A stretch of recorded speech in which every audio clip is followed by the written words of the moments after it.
Welcome to Season 2 of Red Sox Digest, the only show where pain, sarcasm, and false hope collide nightly, like a Masataka Yoshida ground out to second. We break down every loss, every meltdown, and the occasional win, with sarcasm, facts, and no front office spin. Subscribe today at RedSoxDigest.com, or keep wondering how a wildcard team spent an entire offseason avoiding power hitters.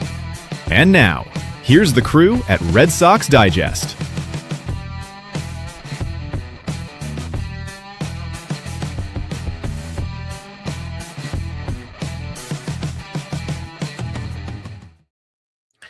Good evening, sports fans, and welcome to another edition of Red Sox Digest. I am your host tonight, Jim Delfino.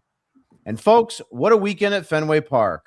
3 games against the Tampa Bay Rays, 2 losses, 1 rainout, thank goodness, 1 offensive pulse, and approximately 45 moments where Red Sox fans collectively stared at the television like divorced dads watching their ex-wife walk in the Olive Garden with a guy named Rick. You know what the Rays are at this point? They're that smug younger brother who never has money, never fixes his car, lives in a condo the size of a broom closet, but somehow beats the hell out of you at everything. Every year, it's the same thing. The Red Sox spend money. The Rays assemble a roster using printer toner and a Dunkin' gift card.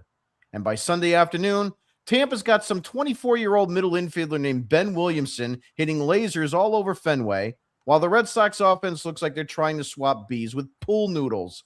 And before we get into this disaster of a series, can we all stop pretending to be shocked every time this team face plants against Tampa?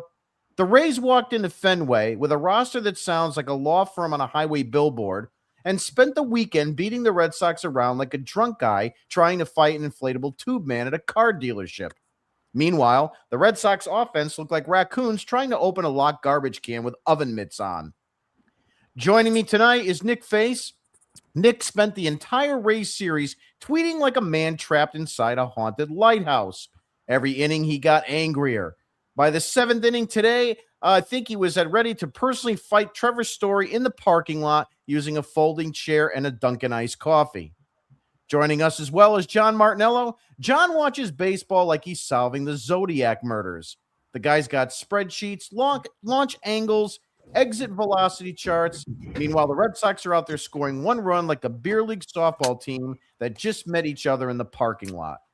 And of course, Thayer Doyle is here tonight. Thayer's the only calm adult left in the Red Sox media room. Every week, this man shows up trying to discuss fundamentals while the rest of us are emotionally reenacting the ending of the Titanic on live internet television. Let's get into it.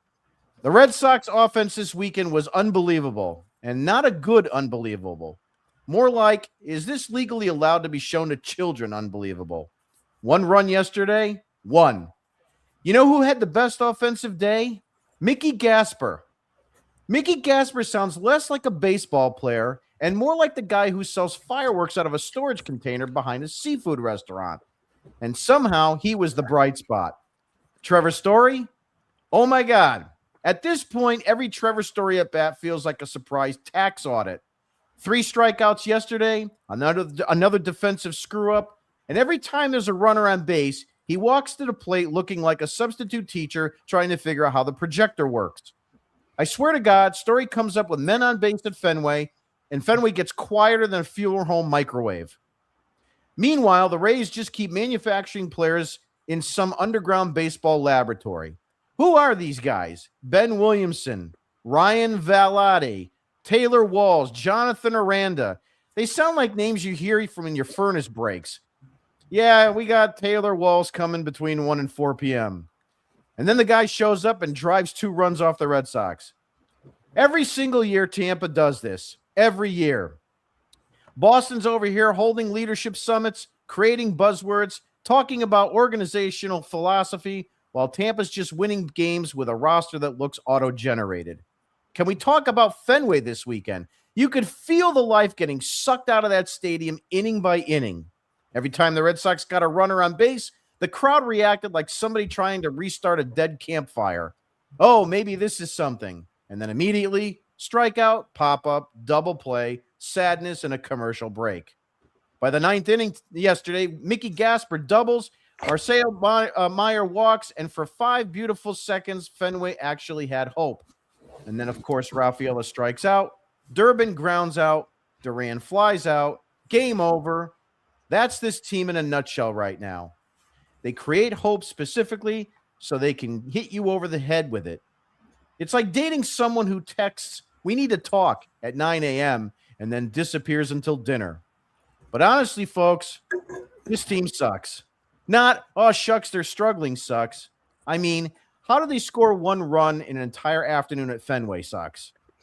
And here we all are again, watching every game, screaming at the television, threatening to stop caring, and then crawling right back the next night like raccoons returning to a dumpster behind a Wendy's. Because that's Red Sox baseball, folks.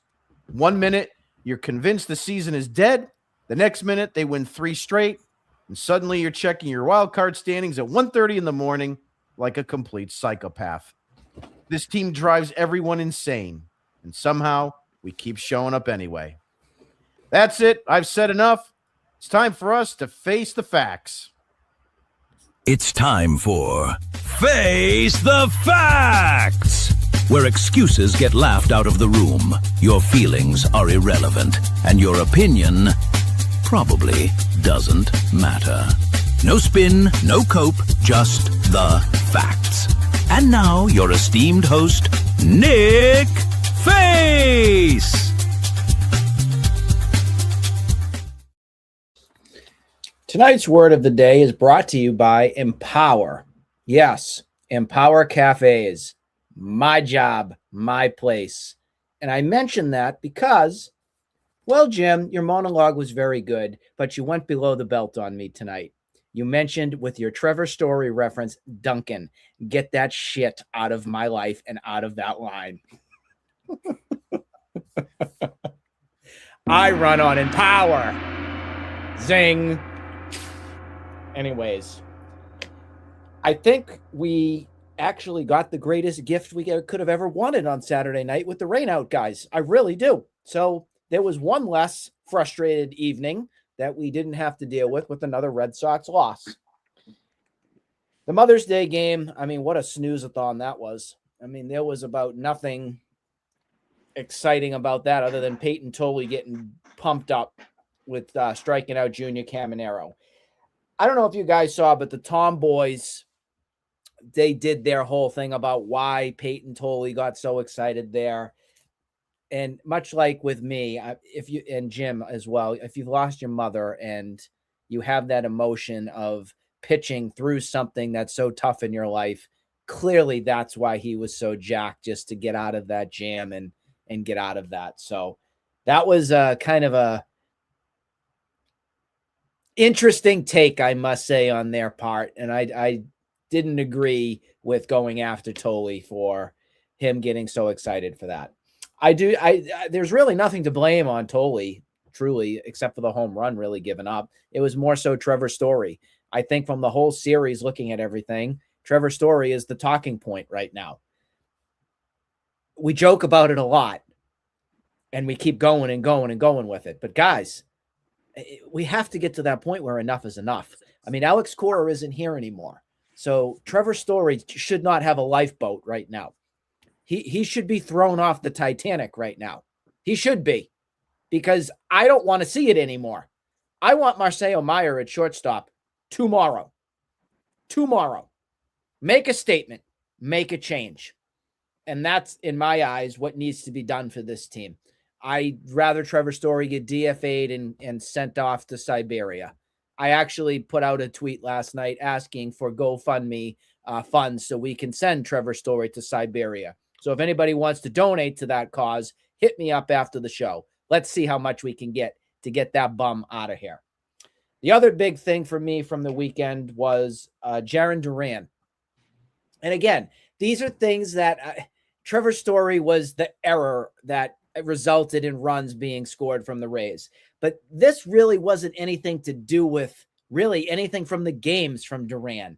But Duran takes center stage yet again for going after Michael Hawley with a tweet that he talked about with, I guess he was all upset about the media lying about injuries and saying, oh, you're a bunch of jackasses because nobody's lying here, blah, blah, blah, blah, blah.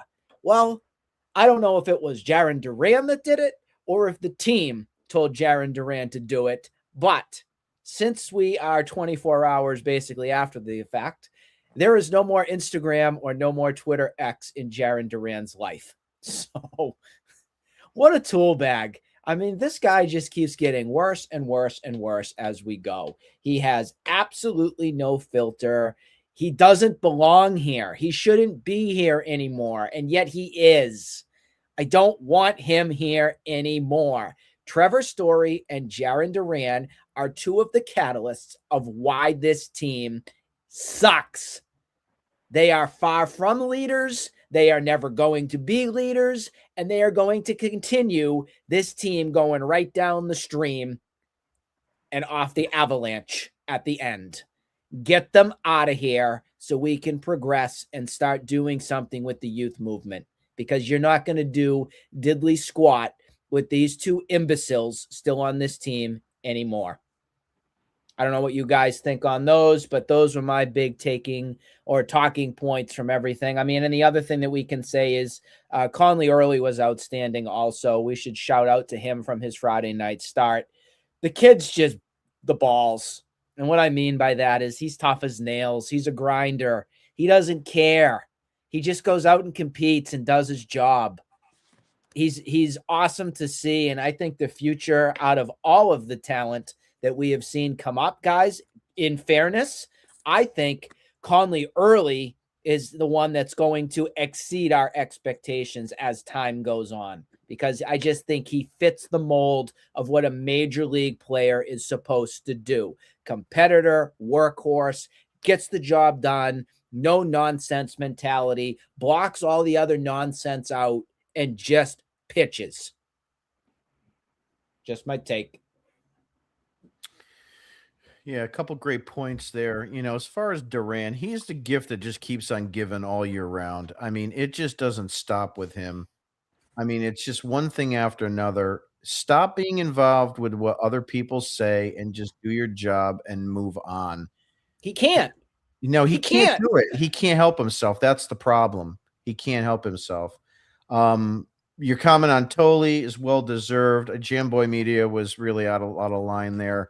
Even Caminero, I mean, he gave Tolle some looks, but if he knew the situation a little bit better, which he should, that would. Caminero should be the last person that should be giving anybody looks. Yeah. Out of them all. So he needs to politely take a stroll back to your dugout, guy. Bye-bye. Yeah. You're out. Go take a seat. Yeah. Yeah. Unfortunately, too many of these guys get too offended on so many different levels, and everybody's the guilty party. Everybody's the person that's been hurt. There's not enough toughness in this world anymore. That's part of the problem. Nick Face's word of the day is brought to you by Red Sox Remote Control Insurance. Because after every Trevor Story strikeout, there's a 78% chance Nick launches his remote through a ceiling fan like Randy Johnson hitting a bird.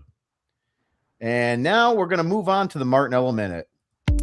And now the part they don't want said out loud. No spreadsheets or corporate spin, just the truth, raw and impatient. This is the Martinello Minute.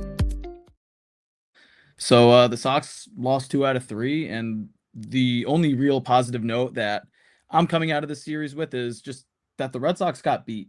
They played a professional team that's been playing really good baseball, and they just lost 2 out of those 3 games to them. Thursday night was the 8-4 loss in a game that for a split second, I thought that they had a chance of coming back in. At that point, it was a 6-4. Wilson Contreras got the RBI knock and then decided to get thrown out at second base by 30 feet. Junior Caminero hit his first of 2 homers in the series. And if you guys, anybody that was watching that broadcast, that second home run on Sunday, oh my God, it sounded like that a gunshot went off. Like the sore subject, like the guy that was shooting around guns in Cambridge today. But I mean, that second home run, oh my gosh. Yeah, I don't even know why I said that. It's kind of weird. But yeah, that second home run off Junior's bat. Oh my gosh. And then, Nick, to your point about talking on, him having those weird looks to Tolley after he struck him out. Did we not see Junior Caminero a couple months ago in the 6th inning of a World Baseball Classic game that they were beating the shit out of the other team by, acting like a complete buffoon around the base paths, taking 2 minutes to run around the bases, celebrating his ass off.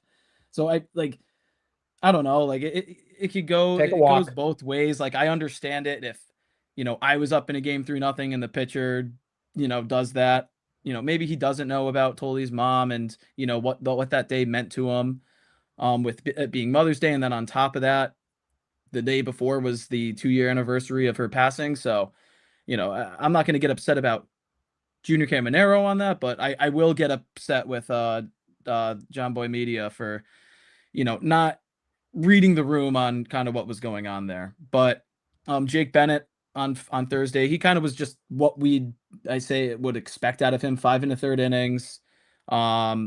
Gave up, I think it was 5 earned.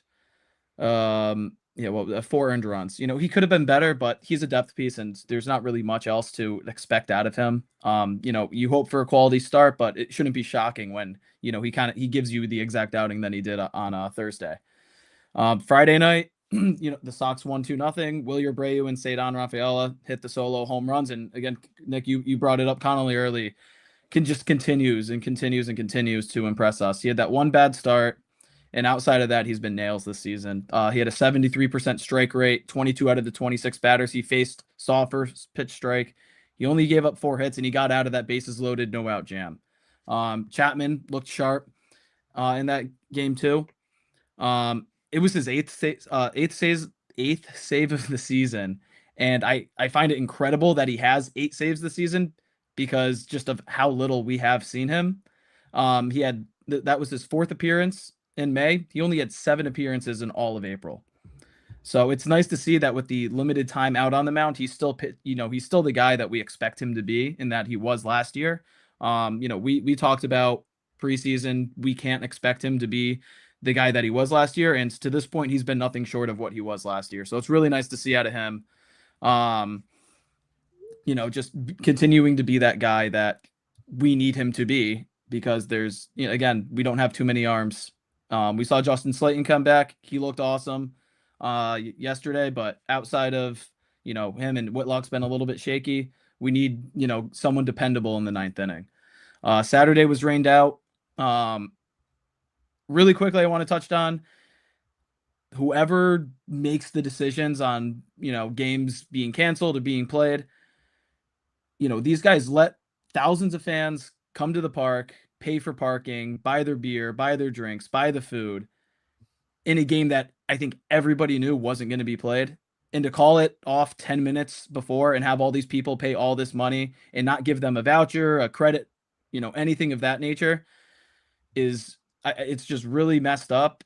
And, it's something that could have been completely preventable if, at least, 30 minutes, 45 minutes before the game, call it. But letting it get that close to first pitch and have all these people spend all this money there and then give them nothing in return for it, shame on whoever the hell makes up those decisions. And then yesterday they lose 4-1. Peyton Tolley had an underrated game, I think. Error hit, whatever.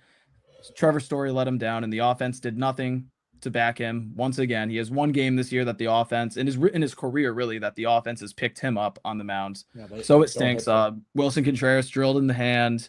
Still no word on, what if he's going to go to the IL or not.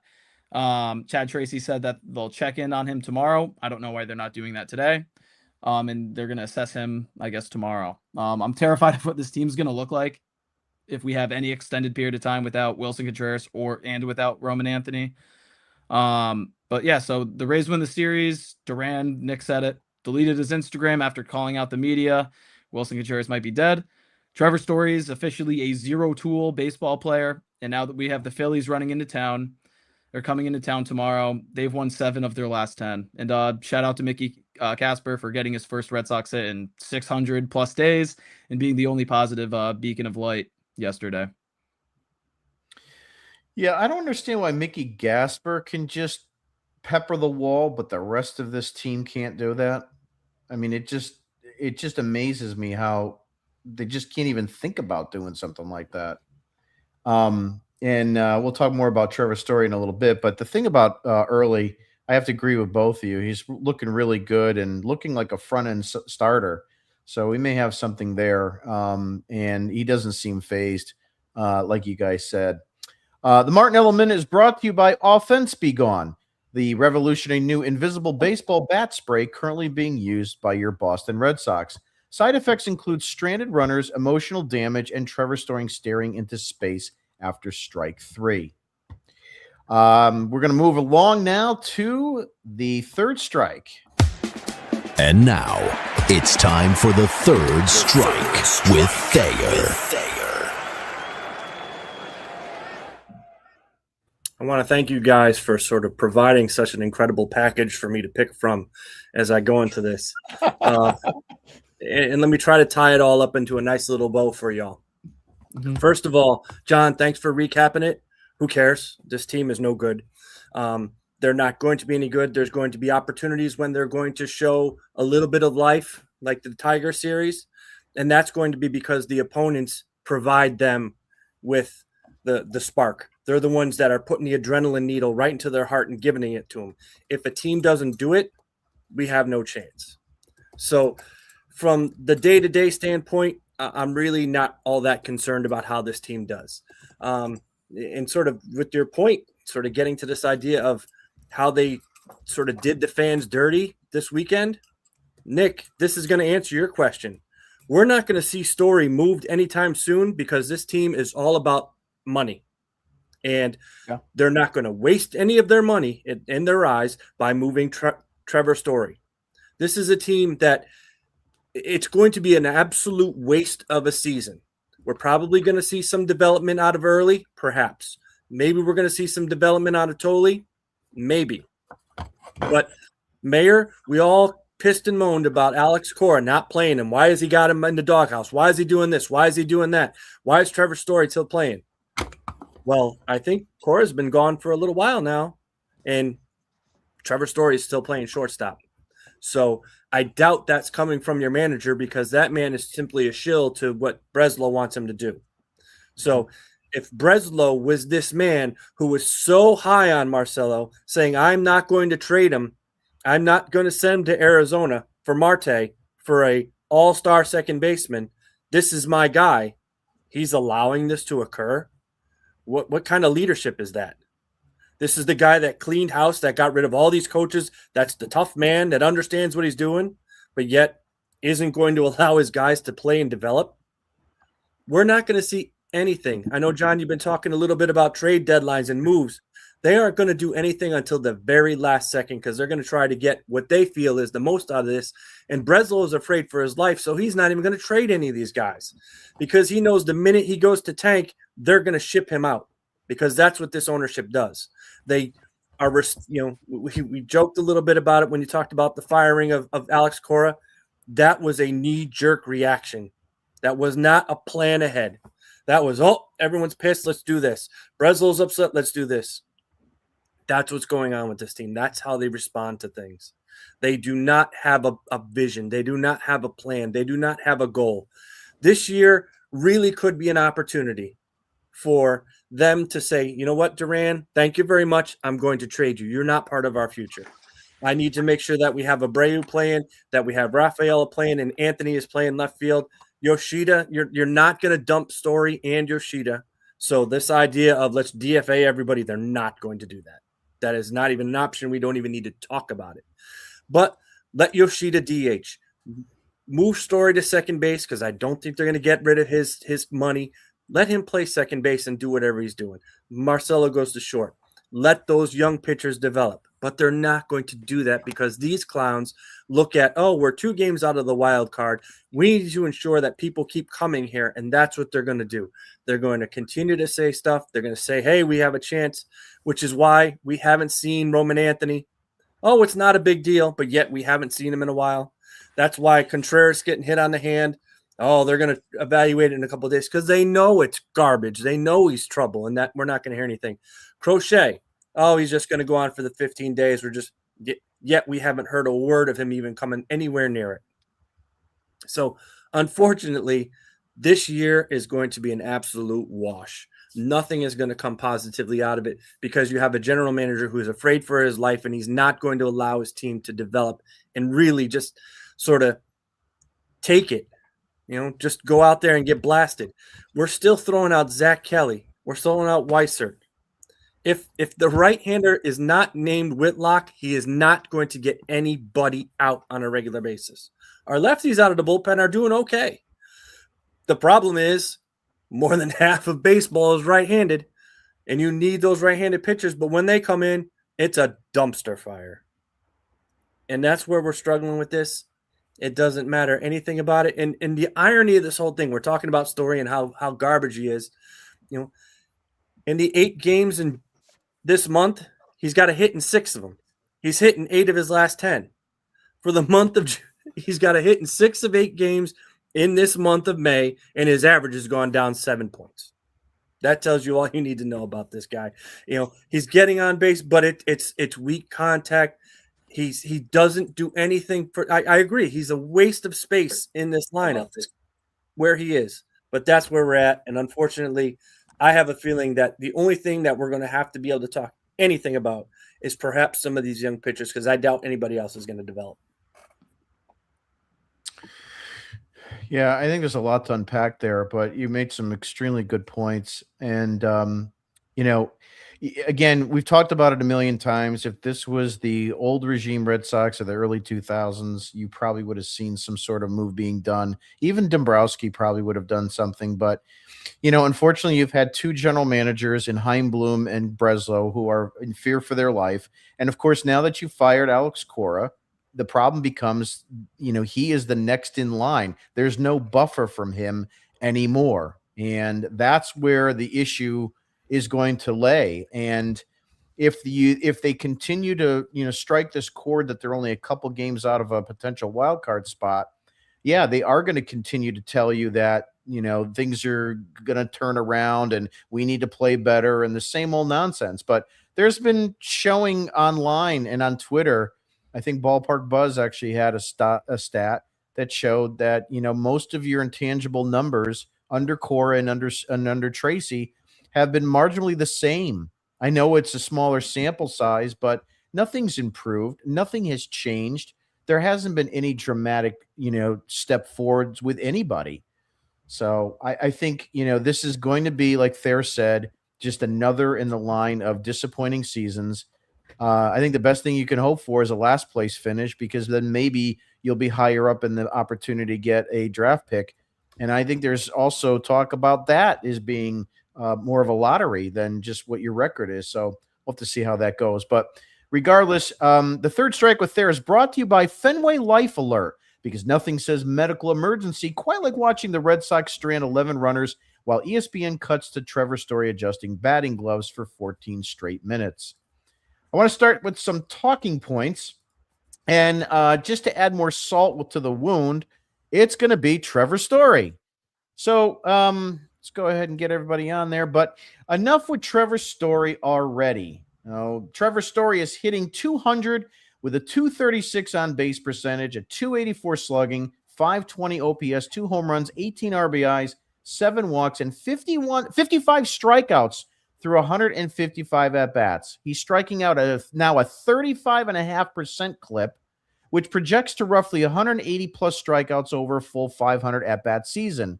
And with runners in scoring position, he's at a 233, 239, 372 slash, and a pathetic 611 OPS. So here's the question. How long are the Red Sox going to keep running this guy out every day like he's a core piece when the numbers say he's basically a rally fire extinguisher? John, I'll start with you. Yeah, I mean, Thayer brought it up of the Red Sox aren't going to burn their money, which I agree with. I don't think that we're going to get a DFA of Trevor Story unless, if we do, it's going to be closer to that trade deadline. But listen, Masataka Yoshida rides the pine every single day, and he's by far a better player than Trevor Story is right now. So what is the holdup on moving Trevor Story to that bench spot and playing a guy like Andrew Monasterio, who has been he's been playing well. He doesn't qualify, so I don't have the exact percentages up on here, but he is a 284 expected batting average. That's top 10% in all of Major League Baseball. He's only whiffing at a 17% clip, very high, compared to the rest of the league. And he's only striking out in 19% of his at bats, which again is above the 50th percentile. He's been giving quality at bats. We've seen him play shortstop this year for us. He knows how to play the position, and he's giving you quality at bats. So why can't a guy like that go and play at shortstop or even at second base and move Meyer over to shortstop? Meyer, I know the holdup on him has been that he can't hit lefties. Granted, 8 at bats against lefties this season, but he has a 375 batting average against lefties. He's hit a home run against his only home run this year against a lefty, which was out of right field at Fenway Park, which was in one of the deepest parts of right field there. So there's a whole different, scenarios that you could go through here. But, if Masataka Yoshida is allowed to rot on the bench every single day when we know that he can contribute to this lineup, why can't we pull Trevor Story out of it when we know he's a guy that is not going to contribute to the lineup?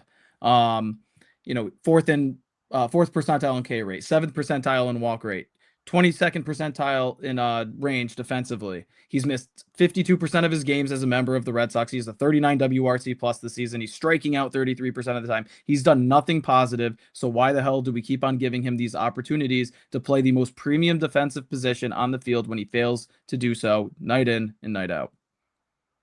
Well, John, not only that, but they're also giving him opportunities as the cleanup hitter. Yeah. Which is another absolute train wreck of an idea. And not only was that done under Cora, it was done under Tracy too. So it just doesn't appear that anybody's learning anything. I had this tweet today. Actually, I uploaded the same one twice. So let me just grab this file here and pop that up. And we'll just move this one along. Let's see. Here we go. It's not coming up. Let's see. Anyway, there it goes. Okay. So Trevor Story ranks 6th worst in fielding percentage at shortstop in Major League Baseball. He also ranks 4th worst in arm strength. Trevor Story needs to go. Nick. I mean, I've been saying this since he first came. I never was a fan.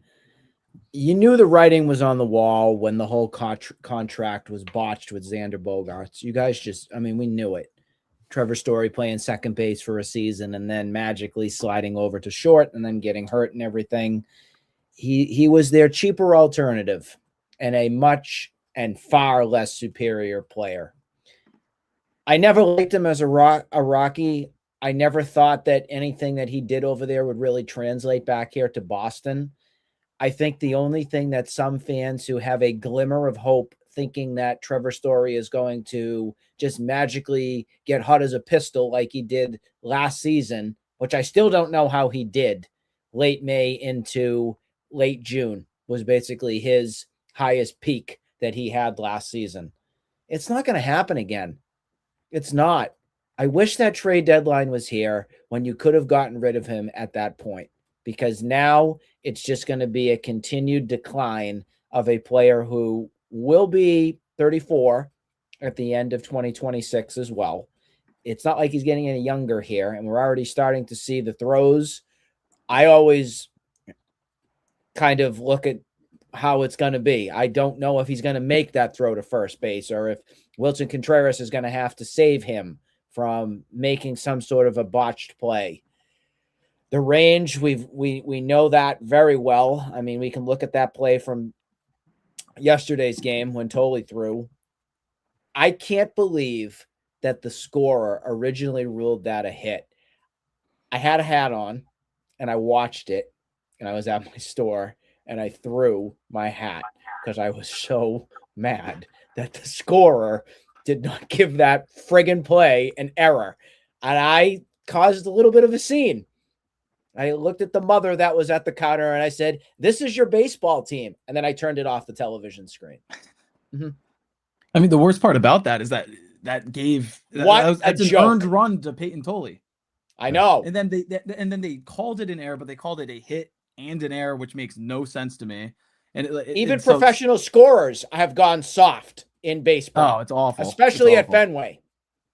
Especially with I Story. couldn't believe that was called a hit yesterday when that happened.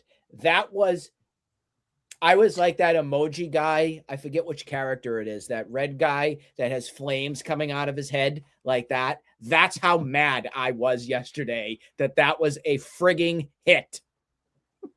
Yeah, I mean, look, I've had enough with this guy because look at the whole Cora situation. I mean, it's my opinion and a lot of other people's that, with Trevor Story talking and getting all upset with Cora's firing, it was nothing more. Again, we talked about this on a previous show, that Trevor Story only caring about Trevor Story and wondering if he was going to get, a decrease in playing time, get moved, get DFA'd, whatever it was, and talking to Chad Tracy about it.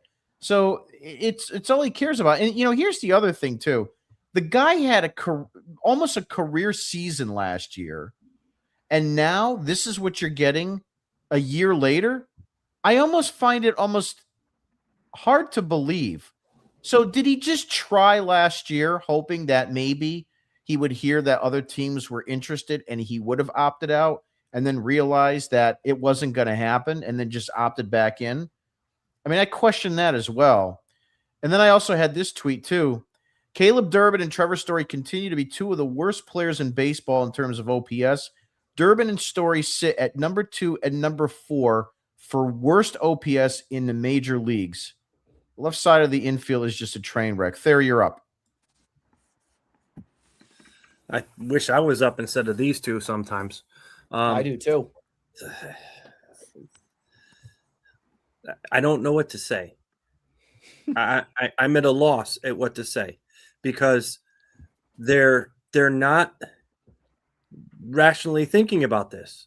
This is the problem, that the people that are in charge, the people that are making the decisions, we talk about Cora, we talk about Tracy, they have nothing to do with this.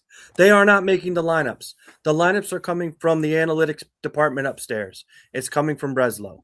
It's coming from Henry, because Henry says, I wrote the check for Story. Story's our highest, our most sort of tenured player.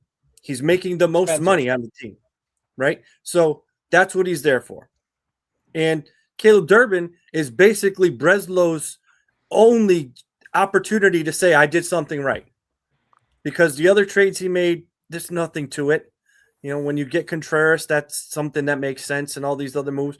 His move was Durbin, and this is what he's trying to sell to everybody, that we're going to play with defense, and we're going to play with hustle, and we're going to change someone into something that they're not. That's not how it works.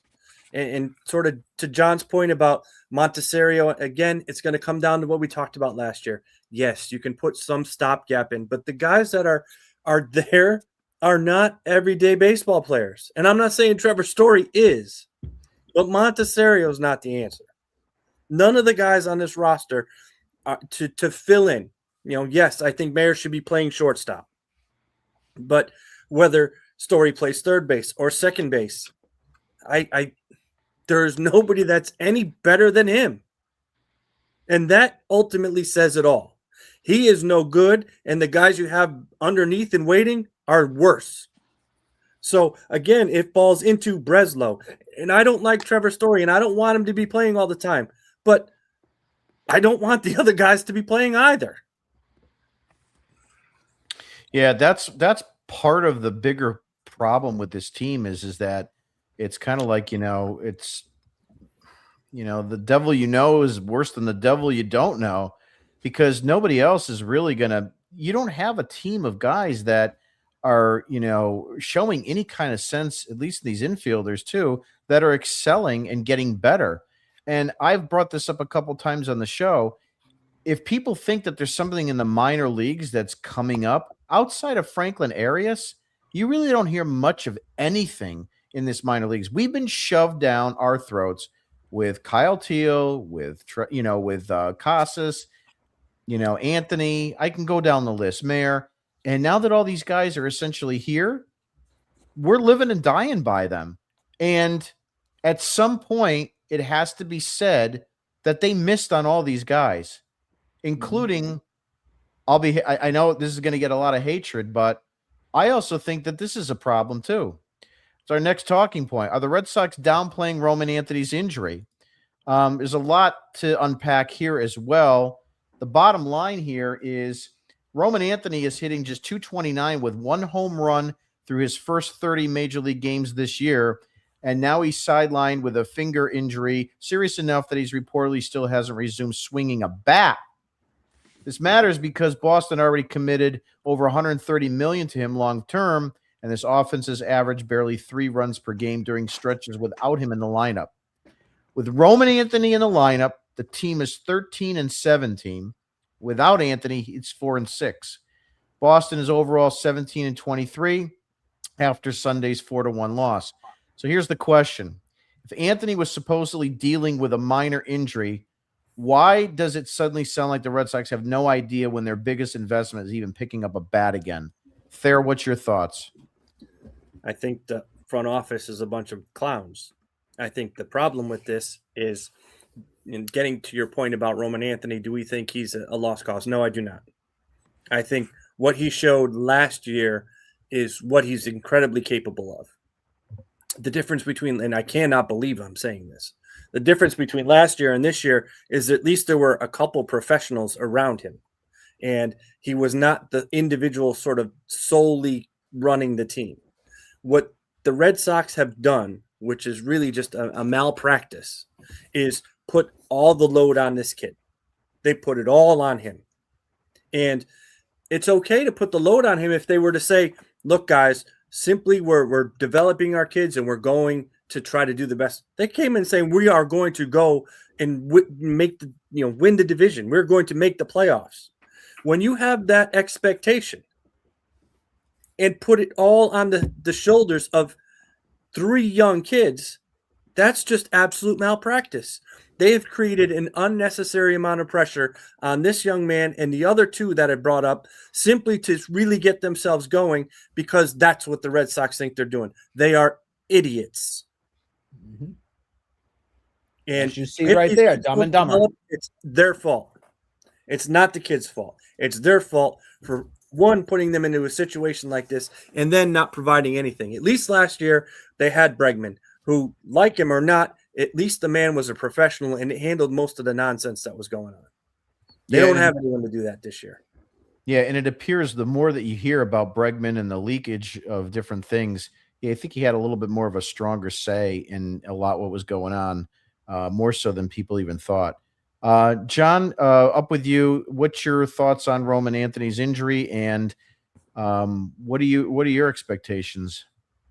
Yeah, I mean, as far as his current injury goes, a lot of people are starting to, hit the panic button on, is he injury prone? Which, even Nick, I know you've said that you think that, which, I do. Yeah, I mean, it's a fair very assessment to make, but then again, it's also been, an oblique injury that it's not common. It really only happened because he missed that pitch.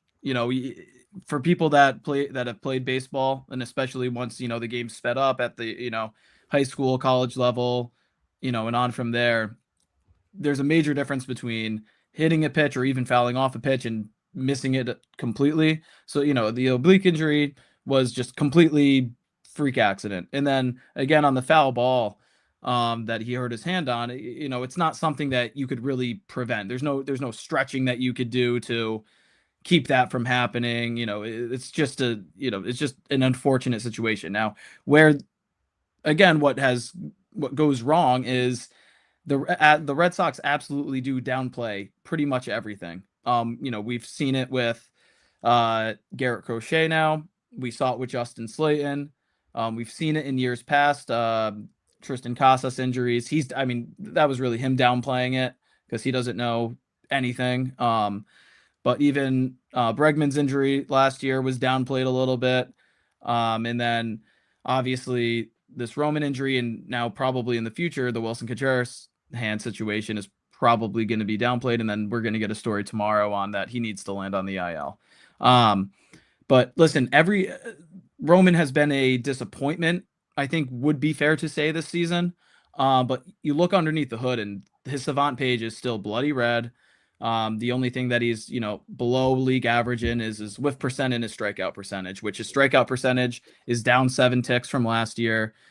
His whiff percentage is down a tick as well. So, he's improved there, but everything else still looks phenomenal. It's just a matter of him lifting the ball up in the air still at this point. So I'm not concerned with him at all. I think that, Thayer said it phenomenally.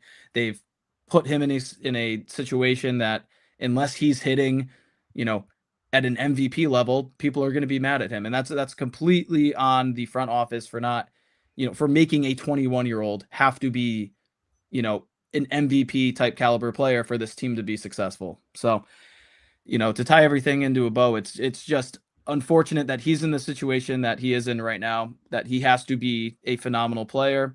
The front office didn't do their job in, putting pieces around him so that when he isn't, playing at an all-star MVP type level, that it looks like that it's his fault when it really isn't. And again, the downplaying of the injuries, the Red Sox have been doing it for years, and it's just really annoying when you see other teams like the Phillies, for example, who are going to be here tomorrow.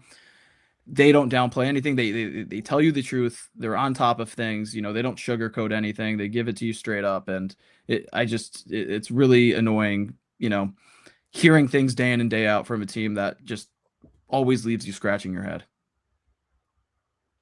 Nick, we'll finish with you. Your thoughts on Roman Anthony?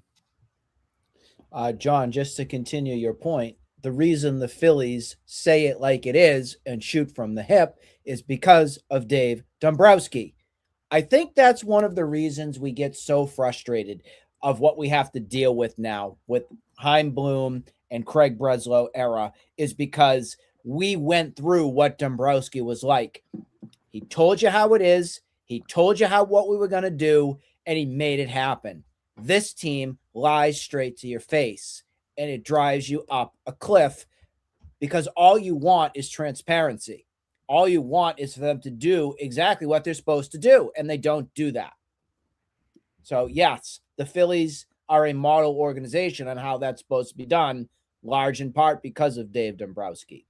I want to go back again to Thayer with his great point that he brought up regarding that Trevor Story whole playing time. You hit it out of the park when you said because they don't have anybody else. You're 100% right. They don't. I mean, Andrew Monasterio is your guy if you want to play him. You also don't have Romy Gonzalez. There's another guy that's MIA. Maybe he comes back, maybe he doesn't. But I don't think we talk about him not being a part of this team enough, because this is a massive loss without Romy Gonzalez on this team. It just is. That's how good of a season Romy Gonzalez had last year. Now, to me, I think it's a sad state of affairs that when you're talking about the Boston Red Sox, folks, that you are praying to God that a guy that was DFA'd by the White Sox is your savior, that you're waiting to come back. That's how bad we've gotten. That's how desperate you need him. I swear to God, I say it with a straight face. Romy Gonzalez would be a star on this team right now because of the bodies that you have. That's just where it would. Romy would probably be your number 4 hitter right now, guys. Absolutely. You'd probably put Contreras at 3. That's probably what it would be. Yeah, we did get an update on Romy. Tim Healy said that Romy said he's on track to return around 3 months post-op, which would be June 12th, in line with his doctor's original estimates. On Saturday, he played catch for the first time since his operation, and this upcoming Friday, he's going to start using the bat. So at least we have some sort of timeline on him. Looks like we're a month out at this point, which, again, for a guy that Nick just said, would make this team a lot better. And as awful it is to say that Romy Gonzalez would make this team a lot better, that's the reality of the Absolutely. situation. We need that guy back. So it's good that we But let's finally have a also be timeline on real. him. That timeline's really September 1. Like, wink, wink, nod, nod. It might be, but at least we have a date that, again, as we just said, are the Red Sox honest about injuries? We'll see on June 12th. And that's where we get to this guy, and I'm going to blast the Red Sox right now for Roman Anthony because they knew he was going to be out longer than it was, but they don't want fans to panic because they want fans to have some hope and drag this along so you don't lose interest with a guy who's super popular on your team. Roman Anthony probably won't play for probably another month and a half, guys. Let's realistically set the expectation right there. And I would say if you see him June 1st, I'll be surprised. Yeah, I mean, I have to agree with that too. But look, here's a team that wants you to remain engaged, wants you to buy tickets, wants you to buy souvenirs and merchandise, come to the games and spend money on $10 hot dogs and so forth. They can't just tell you from the get-go that he's going to be gone for a certain amount of time. Same thing with Crochet. Same thing you hear with anybody that is, a better than average player on this team, because you're just going to lose fans and they don't want to do that. So, but they're also, Jim, losing fans kind of like the hardcores like we are, because they continue to spew nonsense out of their mouth and piss us all off. Yeah, well, I have a hard time believing that they pick their lane, and they don't. I have a hard time believing that this ownership group cares about the hardcore fan anymore. And the reality is that if you and I, as hardcore fans, don't buy tickets and go to the game, some slap happy, family of four from, Nanuet, New York is going to come up in the Mets or in Fenway. And that's the bottom line, because Stone Cold said so. Moving right along, we're going to talk about the Red Sox historic numbers here.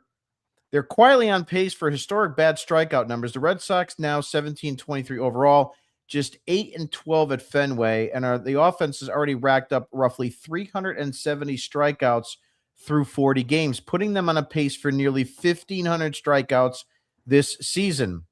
And I'm sorry that Nick and Thayer were not on the screen there. To put that in perspective, the all-time MLB record belongs to the 2019 Detroit Tigers with 1,595 strikeouts, 1,595 strikeouts, followed by the 2018 White Sox at 1,594 and the 2019 Mariners at 1,581. All those teams lost at least 94 games in those seasons.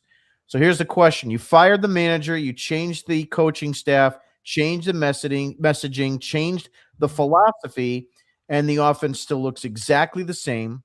So when does this organization admit the real problem might actually be the roster? 60 seconds, John. When is the organization going to admit that the roster is the problem? They're not. Right. Yeah, that's not going to happen. But, they're 16th in total strikeouts right now. They're striking out on average 8.5 times per game, which, it doesn't jump off the sheets. It doesn't jump out at you at all too much like how it has in past years, which, is a good thing. But when you put it like this on screen, it is terrifying. And, it's a product of everybody striking out a lot more than teams have in the past. The pitching's gotten velocity, at least has, continues to tick up and up and up. But to answer your question, nothing is going to change, on a broad scale. This team isn't going to come out tomorrow and, for the next 30 games, strike out at a league average rate. They're always going to be, as they have been for the past 5 years or so, up in that, 25 to 27% strikeout rate as a roster. The strikeouts are there, but in years past, we had slugging on this team, and that's just not there anymore. So, the strikeouts used to jump out, but we didn't freak out about them because there was the slug. Slug's not there, and now the team that strikes out a little bit more than league average, those strikeouts become a lot more important because you don't have that guy in the lineup that's going to come out and hit a home run, that 3-run home run for you that we've had in past years. Yeah, and when you have Trevor Story with a slugging percentage under 280, you just can't live in that area anymore. Fair 60 seconds. Your thoughts on the strikeouts and so forth? Well, the three teams that they're comparing them to were all teams with terrible rosters that lacked power and that lacked production. That's what the Red Sox are. They have a theory behind their hitting of lifting the ball, which takes your bat through the zone with less time in the hitting zone, and it forces your players to be better bat to ball. The problem is you have inferior players for bat to ball.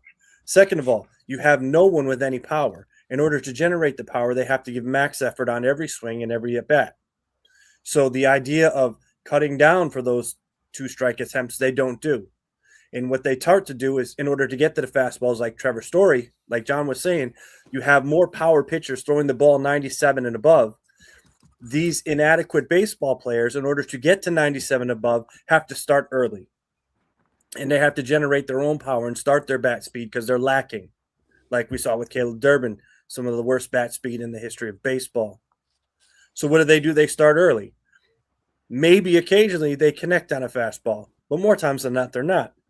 And that leaves them very susceptible, like Trevor Story, to off-speed pitches. And that's what you're getting. You're getting guys that are flailing at pitches, that are making themselves look disgusting. And that's a combination of a roster that's inferior with a offensive sort of game plan and mindset that is not devoted to making your players successful. It's a twofold issue that cannot be solved. Yeah, and that's just where they're at. Yeah, I think it's one of those things that the roster is the roster. There's really no other way to describe it. I mean, Cora hit the nail on the head, and it's going to continue to be that way until some change is made. And I think for the benefit of the fan, the Red Sox fan, you better hope that this team finishes dead last and is absolutely a merciful display. And the reason why I say that is because if you want change and you want to start winning games again and having a winning product on the field, that's the only way it's going to change. And if you want to come at me and say, yeah, but last year they were in the playoffs. They weren't good enough to be in the playoffs. They weren't. If you don't have that 10-game winning streak in the middle of the season, they don't make it. If you don't have Crochet 10 games over 500, you don't make it. Well, they just in 21 were in the playoffs too. It's twice this decade. In 2021, they were a Rafael Devers home run into it. If they didn't have that, they were out of the playoffs too. So, look, there's no one left from 21 essentially either, let alone 18. So they're not investing into a product that was a winning formula. And the same thing last year. You want to call the 2025 Red Sox a winning formula? What did you do to improve it? Again, we can talk about this over and over and over again. You needed a right-handed power bat to complement bringing back Bregman and a number 2 starter. You did none of it. People want to say that you got Ranger Suarez. That's fine. But Thayer brought this up on many shows, even in the offseason. You can't just you can't dabble in the water and expect to get, wet. You have to jump all the way in, and that's not what they did. They jump in on one, but then they dabble in other realms or just completely get cold feet. And that's not going to win you a championship. That's not what 2004, 2007, 2008, that's not what those teams were built upon. Nick, 60 seconds on the strikeout numbers. Well, I mean, this pretty much locks in where I expect the Red Sox to be at the end of the season. Thanks for putting it in red, white, and blue, Jim, because this is where we'll be. We'll be in the 1,500 strikeouts. We may even set the record if Trevor Story and crew are still a part of this team. They are all things that we identified last season. I don't want to be a broken record, but we all talked about in order for the Red Sox to improve from what we saw from last season would be to cut down strikeouts, make more contact, like you said, Jim, get another right-handed thumper for the lineup, get a legitimate number 2 starter, and they failed to continue to do that. So this is where they're at right now. I am not surprised. I think the worst is yet to come still for this team. 60 may be pushing it for wins. It might be. Yeah. I'm looking at like a 62, 63 win season right now. Mm-hmm. Yeah. I think it's well within the margin of error. They're that bad. Yep. Moving right along to pitching probables. Oh, goody. Yep. Here's what we have on tap for the Phillies series. And tomorrow, Tuesday, May 12th, we have the Philadelphia Phillies coming into town for a 6:45 p.m. start. We don't even know who the starter is for that. Wednesday is supposedly a 6:45 start. Sonny Gray is supposed to be on the mound for that game. And on Thursday, another 6:45 is supposed to be Ranger Suarez. John, really quickly, what is your predictions for this series? Yeah, so first off, I think tomorrow is supposed to be an opener for Bayo.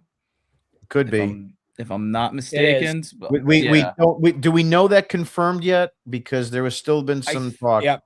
I think that he needs his ass wiped before he goes out to pitch, and then so I think the TBD is just up there for the time being for because we don't have confirmation on who the opener is going to be.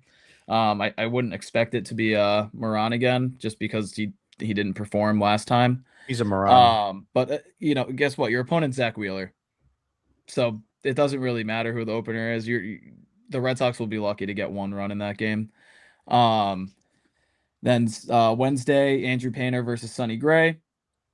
Andrew Painter's had a really tough start to the year, 6.89 ERA.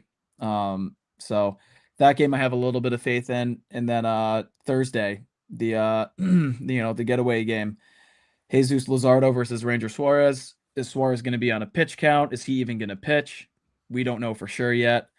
Jesus Luzardo has a 5.98 ERA this season, but he's been the most unlucky pitcher in baseball. So do not be surprised, anybody, if he comes out, throws 7 innings of 1-run baseball with 10 plus strikeouts. I've got 1 out of 3 in this series. And that win's probably going to be the Sonny Gray start. Yeah, I'm just going to go next just for the ha-has of it. But I want to say this. If the Philadelphia Phillies were the team that you were facing 3 weeks ago, when they lost 9 in a row or whatever it was, I would say the Red Sox would win 1 out of 3. But the Don Mattingly Phillies are currently 7-3 in their last 10. I'm going for a complete sweep of the Philly cheesesteaks. Nick, you're next. I'm going the same boat as you. The only one that I'm questioning is Sonny Gray up against Andrew Painter. I think that one at least might give a little bit of a chance. But out of this, I am going with a Philly fanatic sweep. There, you're up. Cheesesteaks all around or what? Wow. I can't believe I'm going to be this guy. The Red Sox are going to win this series 2 out of 3. And the reason they're going to win this series 2 out of 3 is, 1, Painter is not very good. Hey, let him speak. I'm liking what I'm hearing right now. I think Gray is going to beat the Phillies on Wednesday. And also because I think Finn is going to be at that game with me, so there's a very good chance that kid's undefeated at Fenway Park. So I do think the Phillies are going to win game 1 with Wheeler. I think Gray is going to win game 2. And then Thursday, 1, I think Suarez is the kind of guy that this is going to be his playoffs. He's going to step up because it's revenge. So I think that's going to be important. And 2, what happens whenever we throw out that right-handed lineup against the lefty that we're like, oh, we're going to get slaughtered? Somehow Durbin, Montecchio, Story, Wong is in there. All those guys end up hitting like double in the second inning. Run lead. So I'm going to say 2 out of 3 for the Red Sox. Look, I hear you when you say Sonny Gray could have a really good game. And I hear you that Ranger Suarez is going to have a little bit more motivation because it's his old team. but those guys can't hit, and neither can your lineup. And I just don't have enough faith that this stupid, wretched lineup is going to score enough runs because let me tell you something. And I put the tweet out today. It was in our article, today's article. It said the Red Sox have to just basically throw shutouts, and they know it now because they're not going to get enough run support. So they've got to throw better than a quality start to even get a chance to win. And sure, Ranger Suarez could go out and give 6 innings of 1-run ball or 7 innings, but then you're going to bring in the misfits, the gutless bums, and something bad's going to happen because you're not going to get Whitlock and Chapman and even Slayton if you're down. So here comes in Zach Kelly, here comes in Weissert, and the freaking Bumblebee bums. I mean, it's what's going to happen. So, yeah, it's a clown show. So that's the bottom line. Moving right along to Piece of Take. So tonight's Piece of Take is an interesting thing, which I saw. John and I were talking about this earlier. But this was the piece from SNY, New York. I'm sure most people saw this. But so the Mets hope to save their season, and they attempt to do so at any cost. They'll have to get creative. Could one option be targeting a veteran around the sport who looks uncomfortable with their current team? What about Trevor Story with the Red Sox? SNY's Chelsea Janes, who probably got fired tonight, explores the hypothetical situation. Trevor Story is struggling, even as he is vocally frustrated with the Red Sox management. Could the Mets pair a deal for him and his contract while grabbing an outfield from Boston's longstanding logjam? If it sounds like throwing good money after bad, it might be, but if the whole season is going to be bad money anyway, might as well see a fresh start for a player with a strong track record. Can help revive him. She's been fired at once. So here's my thing on this. This will make my 2026 season. Mic drop. John?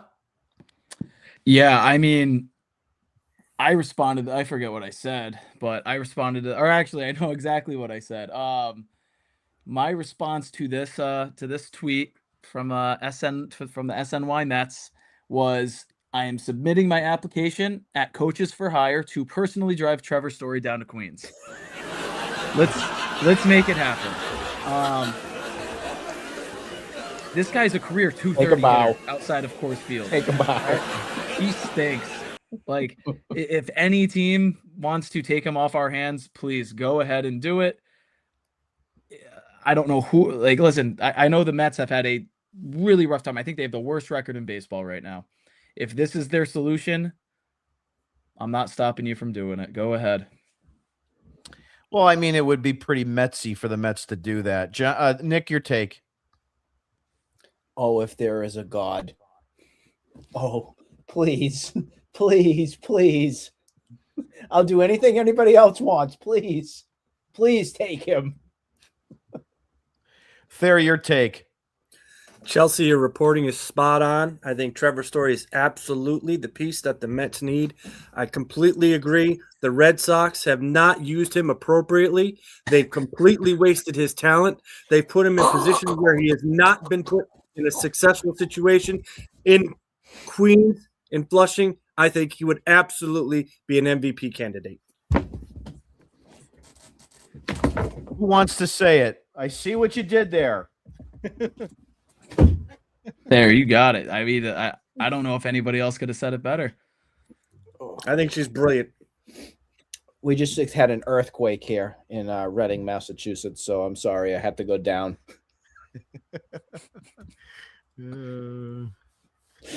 Oh, God.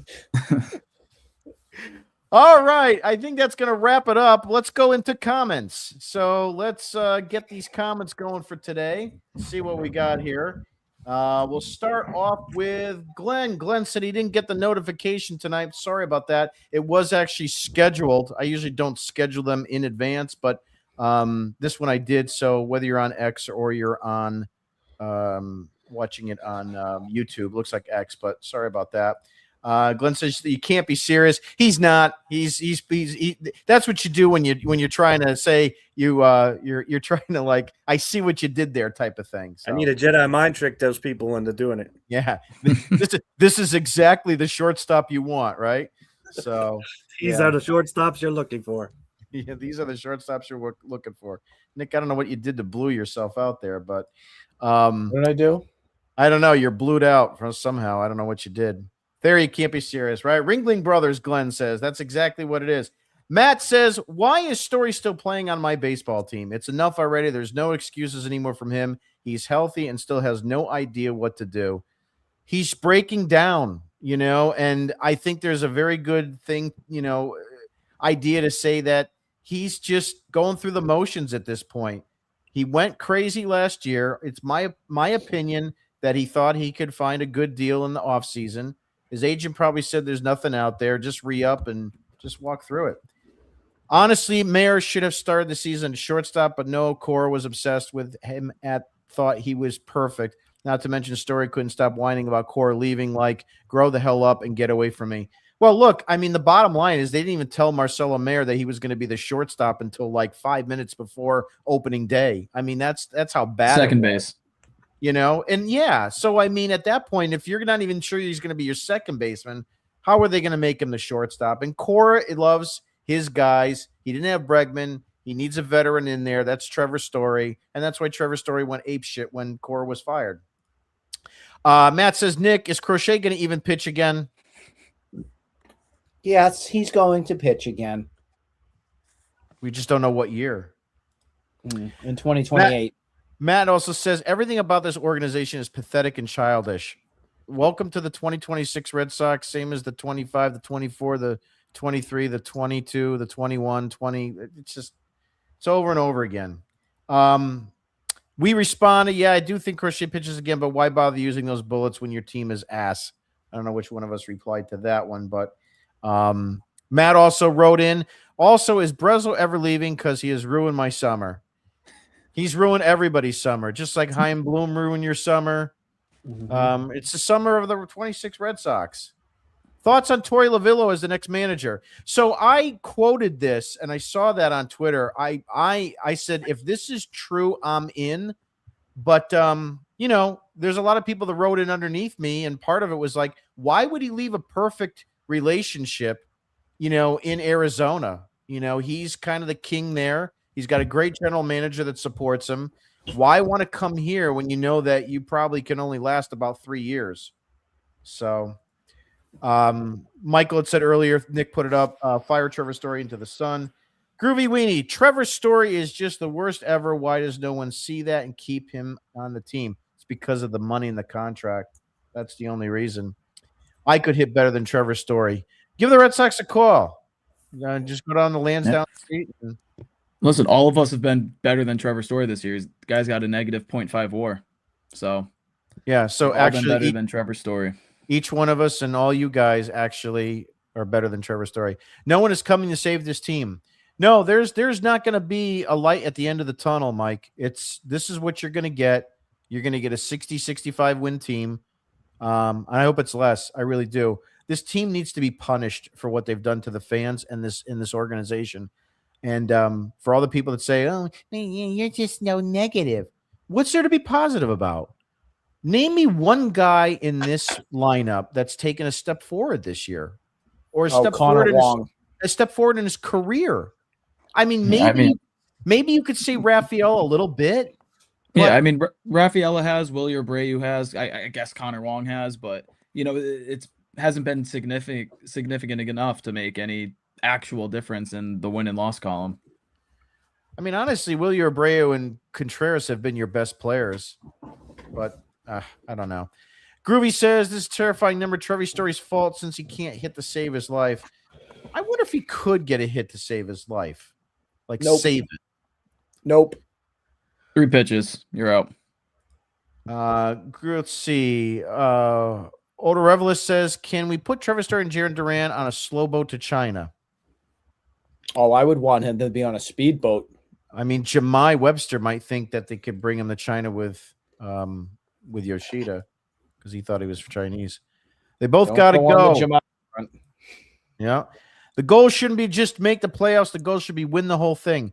But see, that's the problem, Mike. This is what ownership looks at now. There was a stat last year that said payroll was down 37% or 35%. Let's see, payroll was down 35%, but attendance was only down 7%. So it doesn't take a mathematician to realize I could save 35% and I'll only lose 7% of attendance. So they're just creating a team that they feel can back into that third wild card. And then it's one of those things where you say anything can happen at that point and anybody can get hot. So that's their mentality now. You know, they've won 4 championships. They don't have that desire. There's not that sense of urgency anymore. And it's never going to come back with this ownership group. Icon, you gave a little bit of a smile there. My birthday is Wednesday, and thankfully I won't see the game. Happy birthday, Matt. Red Sox diehard says story sucks, Duran sucks, Weissert sucks. Get the F out of Boston, right? He forgot about Kelly, and he forgot about who's that other relief pitcher who stinks. Moran. No, Moran's been fine. The right-handed one. Oh God, what's his name? Watson. Watson. Ryan Watson. Michael says, please, Mets. I mean, that's probably the only thing to celebrate the whole season. And we'll probably have like a call-in on that day or something like that. It'd be like winning the World Series. Story bound for a comeback in Queens. Let them have it. I'm done. We don't need to even bother with that anymore. We agree. MVP player. Swings made for the Queens. Exactly. That's going to wrap it up for tonight. I'd like to thank everybody for being on the show and contributing their comments. Also, too, thanks to the panel, John, Nick, and Thayer for being on. Tom and Quincy was supposed to be on tonight. Unfortunately, he had some audio issues, so he apologizes for not being on. If anybody was aware that he was going to be on tonight, he does apologize for that. Also, too, go to our website, redsoxdigest.com, and go ahead and get a free subscription. We have an article every day after a Red Sox game, sarcastic, slapstick, and savage about this team. And then also don't forget to, we don't have it today because there was no game, but the Star of the Game contest is something, you'll see this graphic on my account and everybody else's perhaps, but at least mine, and it'll say Star of the Game sweepstakes. If you comment who you think the star of the game is for that day and you got it right, you get a point. Whoever has the most points by the end of the season in October will win a $100 MLB gift card shop card, and we'll put you on the podcast too for that day. So something else to think about there. Other than that, anybody else got any other comments or things that they want to talk about? Jim, do you want to mention what you did this past weekend with a certain awesome media personality in Boston? Yeah, so I reached out on Cameo, and I actually got a hold of Tony Maserati to do a cameo for us. It is up on X if you want to take a look at it. He gave a great shout out to all of us here at Red Sox Digest. And he also offered to be on our show. So we're trying to schedule that so that we can get Maz's opinions and takes on the Red Sox season. I think it would be a lot of fun to get him on. Tom and Quincy has been working, talking to him today. And he did say that he would definitely be interested. I think there is a graphic on that I can show everybody if I'd like to see where it goes here. Yeah, here it is here. So let me bring that up. Bear with me. I also called into 98.5 today because Maz didn't think that I was real. So I called in and I said, "Hey, Tony, guess who's calling? It's me, the real Nick Face." And then they gave me another 5 seconds. And then I said, I was just grateful that my family didn't name me Richard. Yeah. So Tom had wrote Tony today. He says that I saw the cameo. I appreciate the kind words. And so Tony did write back, would love to. When do you guys record? So I did email Tony. So hopefully we'll get it together. Tom did say something that Tony might be interested in doing something next week. So we'll definitely post what night that will be when we get it scheduled. That's going to do it for tonight. Thank you, everybody, again. Have a great night, and we'll see how this Philly series pans out. And we'll let you know when our next broadcast will be online. Have a good night, everybody.